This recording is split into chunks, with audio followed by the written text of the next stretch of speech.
స్వచ్ఛమైన పల్లెటూరులో నిజంగానే క్యాన్సర్ భూతం విస్తరిస్తోందా? ప్రజారోగ్యం దెబ్బతినడానికి కాలుష్యం ఒక్కటే కారణమా, లేక ప్రమాదకర కారకాలు వేరే ఉన్నాయా? తూర్పుగోదావరి జిల్లా బలభద్రపురంలో తలెత్తిన ఈ ప్రశ్నలకు సమాధానం కోసం టెక్నికల్ అనాలిసిస్ మొదలైంది. తూర్పుగోదావరి జిల్లా బలభద్రపురంలో క్యాన్సర్ కారకాల కోసం అన్వేషణ మొదలైంది. ప్రజారోగ్యం ప్రమాదంలో పడడానికి గల కారణాలపై ప్రభుత్వం లోతైన విశ్లేషణ చేయిస్తోంది. ఆంధ్రప్రదేశ్ కాలుష్య నియంత్రణ మండలి, నాగ్పూర్లోని national environmental engineering research institute ఏకకాలంలో నమూనాలను సేకరించి విశ్లేషిస్తున్నాయి.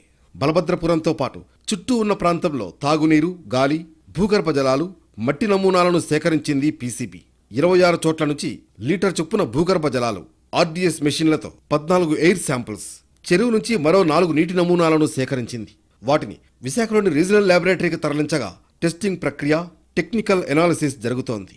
బలభద్రపురం గ్రామంలో తాగునీటిలో పీహెచ్ వాల్యూ ఎంత ఉంది, అక్కడ తాగునీరు సురక్షితమేనా, అందులో క్యాన్సర్ కారకాలేమైనా ఉన్నాయా అనేది నిర్ధారణ చేయడం ప్రధానమైనది. సేకరించిన శాంపిల్స్ లో కాల్షియం, మెగ్నీషియం, పొటాషియం, సోడియంతో పాటు ట్రేస్ మెటల్స్ ఎనాలిసిస్ జరుగుతోంది. సెంట్రల్ పొల్యూషన్ కంట్రోల్ బోర్డు ప్రామాణికాల ప్రకారం పీహెచ్ వాల్యూ 6.5 నుంచి 8.5 వరకు ఉంటే ఇబ్బంది లేదు.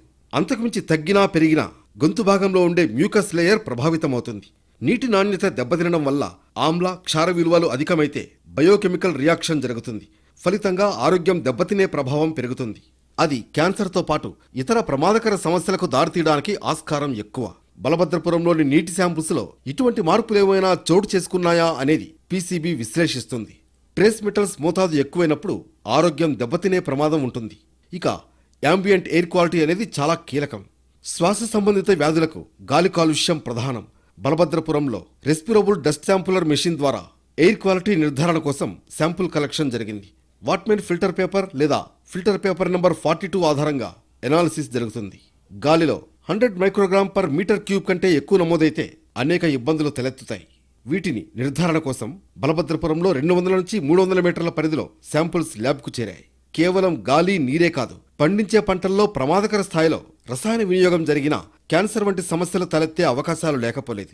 స్క్రీనింగ్ నుంచి ఎనాలిసిస్ వరకు పలు దశల్లో పరీక్షలు చేసి వారం 10 రోజుల్లో ప్రభుత్వానికి నివేదిక సమర్పిస్తామని పీసీబీ వర్గాలు చెబుతున్నాయి. జల కాలుష్యము, అదేవిధంగా వాయు కాలుష్యం సంబంధించినటువంటి శాంపిల్స్ కలెక్ట్ చేస్తాం సార్. ఈ శాంపిల్ ఎనాలిసిస్ చేయడానికి మాకు ఇంకొక 1 రోజులు పడుతుందండి. 1 రోజులు పడిన తర్వాత అది ఉన్నటువంటి ఏవైతే వచ్చినాయో ఎనాలిసిస్ రిజల్ట్స్ ప్రకారం మేము హైయర్ అఫీషియల్స్కి మేము ఈ రిపోర్ట్ సబ్మిట్ చేస్తామండి. మొత్తంగా బలభద్రపురంలో క్యాన్సర్ కారకాలపై సమగ్ర విశ్లేషణ జరిగిన తర్వాత మాత్రమే కారణాలు చెప్పడం సాధ్యం అంటున్నారు నిపుణులు.